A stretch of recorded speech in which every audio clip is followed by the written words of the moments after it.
आपकी আদালতে film star Sonu সুদের ওপর অভিযোগ হলো যে এনার ফান্ডের সোর্স হলো একটা রহস্য। সোনু, আপনি অনেক ভালো কাজ করেছেন, লক্ষ লক্ষ শ্রমিকদের বাড়িতে পাঠিয়েছেন, স্টুডেন্টদের হেল্প করেছেন, কিন্তু এইসব তো বিনা পয়সায় হয় না। তা কোথা থেকে আসে এত টাকা? যেমনটা আপনি বললেন স্যার, প্রচুর পয়সা লাগবে এসব করার জন্য। যখন আমি শুরু করেছিলাম তখন আমি জানতাম যে লেভেলের ডিমান্ড আসছে লোকজনদের কাজের, তাহলে তো দুদিনেই আপনি সার্ভাইভ করতে পারবেন না যে লেভেলে আসছিল।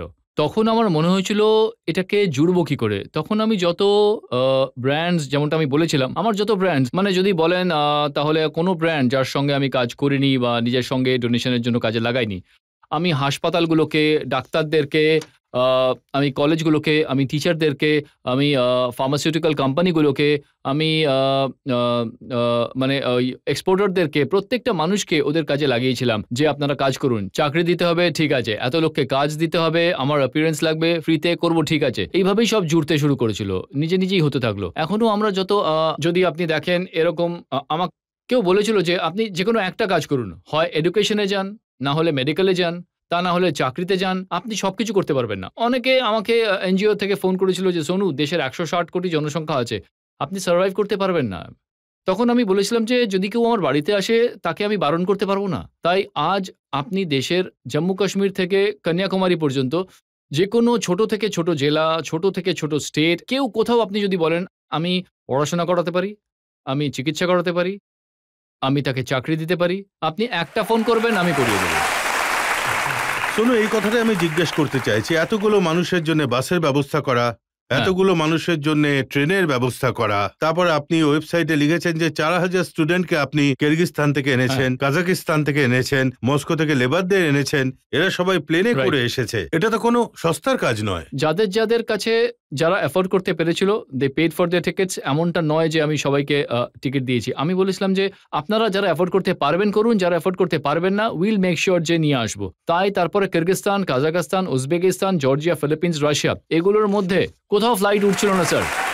তাই আমার মনে হয় না যে দেশের কোনো অফিস, ওই দেশগুলোর অফিস অ্যাম্বাসেডর যাদের সঙ্গে আমি কথা বলিনি, 24 ঘন্টা আমি শুধু এই কাজই করতাম, এয়ারলাইন্সের মানে পারমিশন আর ওদের ফেরত আনানোর জন্য নিজেই হতো। কিন্তু হ্যাঁ, লেগেও ছিল অনেক ফান্ডস, কিন্তু অনেক লোকেরাই নিজেরাই এফোর্ড করতে পেরেছে। আপনি বলেছেন যে 400-500 মানুষ রোজ আপনার বাড়ির বাইরে আসতেন, প্রত্যেকে আলাদা আলাদা ডিমান্ড থাকতো, তাহলে কি করে পূরণ করতেন? কেউ বলতো যে আমার বাড়ি তৈরি করে দাও, আপনি কাউকে বলতেন যে তোমাকে ট্রাক্টর দিয়ে দিচ্ছি, তো সবকিছুতে তো ভালোই খরচা হয়েছে। স্যার খরচ তো হয়ই। আমি আপনাকে একটা এক্সাম্পল দিচ্ছি। আমি কিছুদিন আগে দুবাই গিয়েছিলাম, আর যখন আমি ল্যান্ড করলাম তখন ওখানকার ইমিগ্রেশনে যাওয়ার সময় একজন জেন্টলম্যান আমার কাছে এসে বললেন, sir my name is mister Wilson and আমি হচ্ছি অমুক হসপিটালের director, so can I have a selfie with you. তখন উনি আমার সঙ্গে সেলফি টেলফি তুললেন, তারপর বললেন যে you are doing great work, আর আপনি আমাদের একটা ব্যাঙ্গালোরের মধ্যে একটা বোন ম্যারো ট্রান্সপ্লান্ট করিয়েছিলেন, আর আমাদের কেরালার একটা ব্রাঞ্চে এর মধ্যে আপনি কোনো একজন লিভার ট্রান্সপ্লান্টও করিয়েছিলেন, তখন আপনি টাকাও দিয়েছিলেন, which is commendable and we want you as a brand ambassador of আর।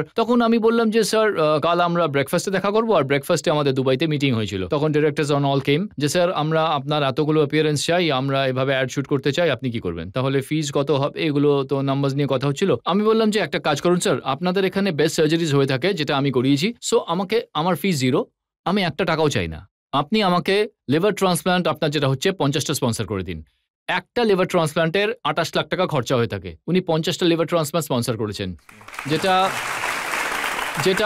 সাড়ে 12 কোটি টাকার লিভার ট্রান্সপ্লান্ট স্যার। 19টা লিভার ট্রান্সপ্লান্ট আজও আমরা করিয়ে ফেলেছি, আর আজও আমরা যে ন্যাশনাল চ্যানেলে বসে আছি, আমি আজও লোকজনদের বলছি, কোনো মানুষ যদি কোথাও অ্যাফোর্ড করতে পারে না, যে 200 টাকা মজুরি পায়, নিজের সন্তানের 25 থেকে 28 লাখের অপারেশন করাতে পারে না, আজও আমরা ওদেরকে ফ্রিতে করিয়ে থাকি। আর যদি কখনো কোথাও প্রয়োজন হয়, I am saying on the national media, please call me, I will try to make it happen. শোনো, আমি আপনার উত্তরগুলো দেখি, আপনি লোকজনদের উত্তর দেন। কেউ বলেছেন আমাকে ট্রাক্টর দিন, আপনি বলেছেন কাল পৌঁছে যাবে। কেউ বলেছেন আমার বাড়ির ছাদ তৈরি করে দিন, বলেছেন পরশু হয়ে যাবে। কেউ বলেছেন যে আমার ট্রান্সপ্লান্ট করিয়ে দিন, আপনি বলেছেন পরের সপ্তাহে হয়ে যাবে। এত তাড়াতাড়ি তো ভগবানও শোনেন না। স্যার ওগুলো তো সব ঈশ্বরই শোনেন, আমি তো শুধু মাধ্যম মাত্র করানোর জন্য, উনি তো আমার মাধ্যমে করিয়ে নেন। আর আপনার ওয়েবসাইটে আমি দেখেছি কতজন মানুষকে আপনি ট্রান্সপ্লান্ট করিয়েছেন, কত মানুষের আপনি হার্ট অপারেশন করিয়েছেন। তো আপনি কি কোনো সুপারম্যান নাকি রবিনহুড, এক জায়গা থেকে লুট করে অন্য কাউকে দিচ্ছেন? স্যার আমি হলাম কমন ম্যান স্যার। সেটাই বেশি ইম্পর্টেন্ট।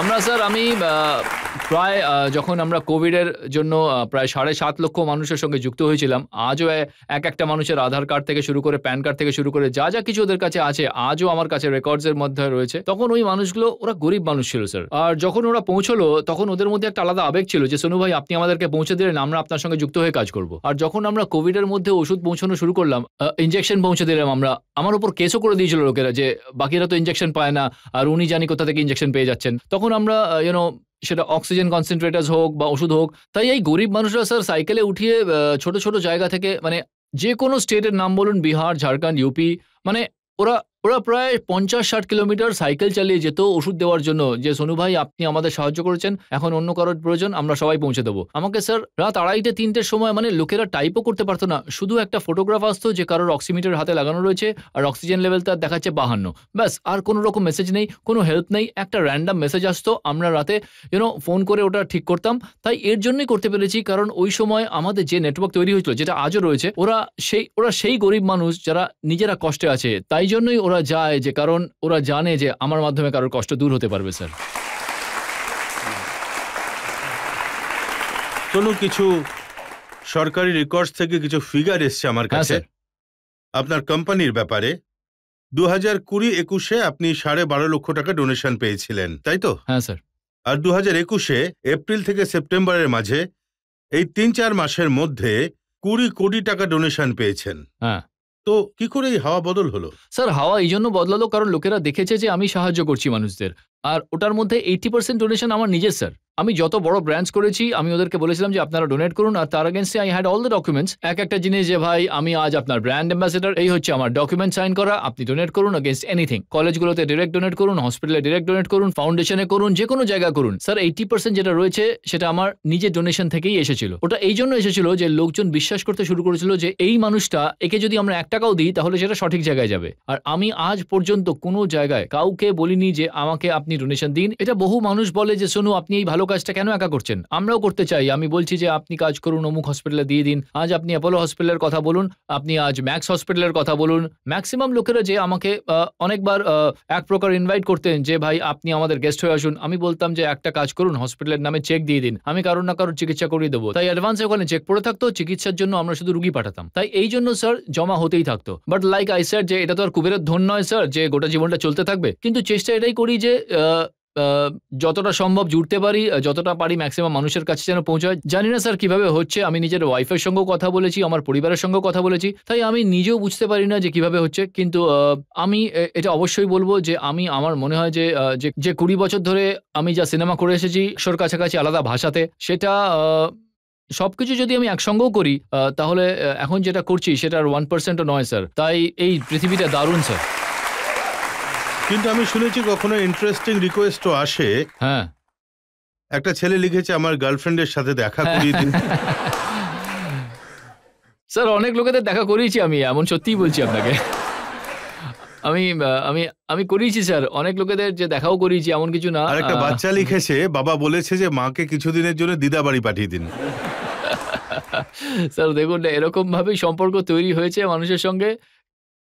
কিন্তু আমি স্যার আমি নিজেই মেসেজ লিখি, আমার কোনো সোশ্যাল মিডিয়া টিম নেই যারা আমার হয়ে টাইপ করে দিয়েছে, আমি নিজেই লিখি তার ইমোশন। তাহলে কিভাবে উত্তর দেন? একটা মেসেজ আমি দেখছিলাম যে উইলিয়ামসন খুব পেটাচ্ছে, এনাকে প্যাভিলিয়নে ফেরত পাঠিয়ে। স্যার ওটাও ছিল স্যার, মানে ওটাই আমি আমার মনে হয়েছিল যে এই যে লোকজনরা রয়েছে যেখানেই থাকুক না কেন, তারা যদি ওরা একটা ম্যাচ দেখে তো ওদের মনে হয় আমার পাশে সোনু সুদ বসে আছে।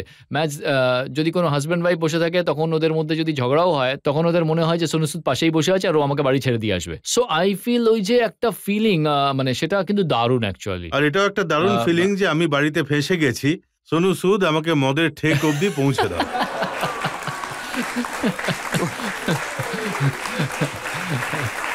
হ্যাঁ, ওটাও একটা টুইট এসেছিল যে আমাকে মদের ঠেক পর্যন্ত পৌঁছে দাও। আমি বলেছিলাম যে মদের ঠেক পর্যন্ত তুই নিজে পৌঁছে যা, যখন মাতাল হয়ে যাবি তখন বাড়িতে আমি পৌঁছে দেবো তোকে। কেউ এটা লিখেছে যে আমার 7 বছরের ছেলে টিভিতে সিনেমা দেখছিল, যেখানে হিরো সোনু সুদকে মারধর করছিল, ও টিভি ভেঙে দিয়েছে। তাই সোনুজি একটা নতুন টিভি কিনে দিন। তো স্যার আমি এটারও উত্তর দিয়েছিলাম, আমি বলেছিলাম যদি এভাবেই টিভি ভাঙে তাহলে সব টিভি ভাঙুক, আর আমার এটাই কাজ হবে, সব লোকেদেরকে টিভি পৌঁছে দেবো আমি স্যার। তো তাই করেছিল স্যার, আন্ধ্রা থেকেও ভেঙে ফেলেছিল স্যার। স্যার ঈশ্বর দিচ্ছে স্যার, দেখুন আপনার সামনেই আছি আমি।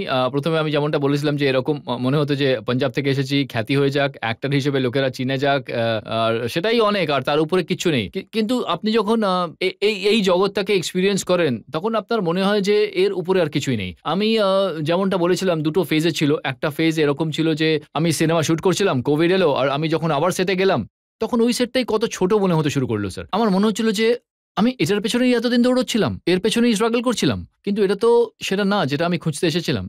So I think the meaning of life হয় স্যার, আর তারপর অনেকবার আপনার সাথে সেই জিনিসগুলো ছোট মনে হতে শুরু করে, আর তারপর আজ আপনার সামনে চলে এসেছি স্যার আমি।